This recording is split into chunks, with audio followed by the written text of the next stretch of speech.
It can be very tough for busy moms on the go to get that meal on the table on a budget at the same time while all keeping it healthy. But you know what? It's not impossible. Here with some tips to help us do just that is Michelle Rowe from alwayshealthymom.com. Michelle, good morning and thank you. Good morning. Glad to be here. Yeah, we love having you on. You always give some very good tips. And you know what? That is a really big challenge for a lot of busy moms. Right.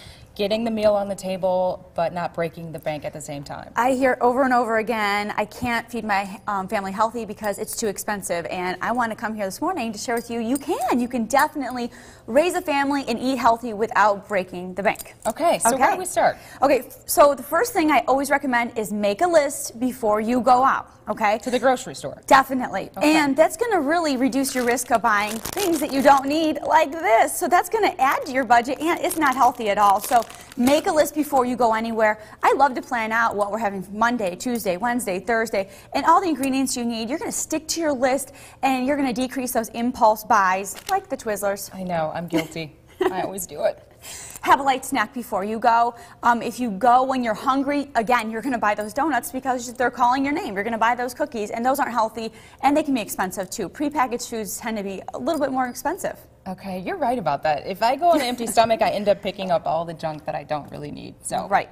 Next tip, buying in bulk is okay. So a great way to do it is buy the bigger bag of pretzels. Instead of these mini bags, you're going to actually save money and you can pre-portion them yourself. Another thing is if you're buying, a big pack of noodles, you can put them in airtight containers.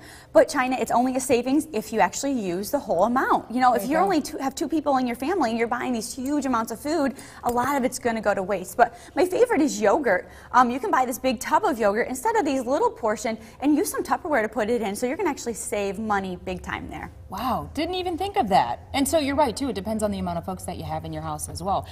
You have produce here. Right. What's the key for that? Well, produce does not have to be expensive. Look at canned varieties. I mean, you see these on sale all the time. You can get these at deep discounts, and these are just as good. They're actually picked at the peak freshness and peak ripeness. All the nutrients are in there. I think there's this, misunderstanding that these aren't as healthy. Now, you do want to look at the sodium levels. You want to look for light syrup. Rinse these off. But there are great varieties. Look for things in season. You don't have to be getting broccolini at the store and those like exotic, star fruits and stuff like that to feed your family. There you go. Broccoli, bananas, frozen broccoli, these are all really great varieties. So canned and frozen shouldn't be eliminated from the equation? Absolutely not. If you are on a budget, this is a must-have. And stock your pantry. These things do not go bad for a long period of time. If you are a mom on the go to the pantry and find that and make some great tomato sauce tonight. Yeah, I agree because a lot of times when you buy the fresh stuff, you may not use it right away and then it goes bad. So then you're wasting money. Okay. Absolutely. What else? Okay, shop generic. This is my favorite thing to do. Don't buy those big national brands. You're going to spend some extra money on marketing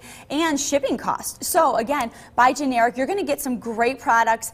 A lot of them have the same ingredients in them and you're going to see a huge discount on those. Nice. So should you check the ingredients just to, make sure if there's a specific thing that you like about one type of brand? Definitely. Because a lot of times, as you said, they're pretty much similar. Definitely. Some don't add up, some are not exactly the same, but a lot of them, if you're buying oats and you want whole grain oats, you're going to see that, some of the brands are just as great as the generic. I love that. Very good tip. And last but not least. Okay, so drinks, don't spend extra money on empty calories. Find these cute little containers like these, fill these up for your kids with water, and, even put a little slice of citrus in it to give it some flavor, but these are just wasted money here. I do this sometimes. I buy these for my lunches, but you know what? Another great tip is make a little bit extra for dinner. You always have leftovers. Put it in a container for lunch the next day. Huge savings there. Okay, Huge keep the leftovers. Right. Very good tip. But you know what? This says vegetable lasagna, so it seems like it's very healthy and organic. Definitely. Nice. All right, Michelle Rowe from alwayshealthymom.com. We appreciate the tips. As always, you have a Facebook page and a website, as I just mentioned. You can sound off there. If you have any questions for her, she'll be glad to answer all of those. Definitely. Michelle, thank you so much. Thank you, We'll see you hopefully back in a couple of weeks. Okay. All right, we'll be right back.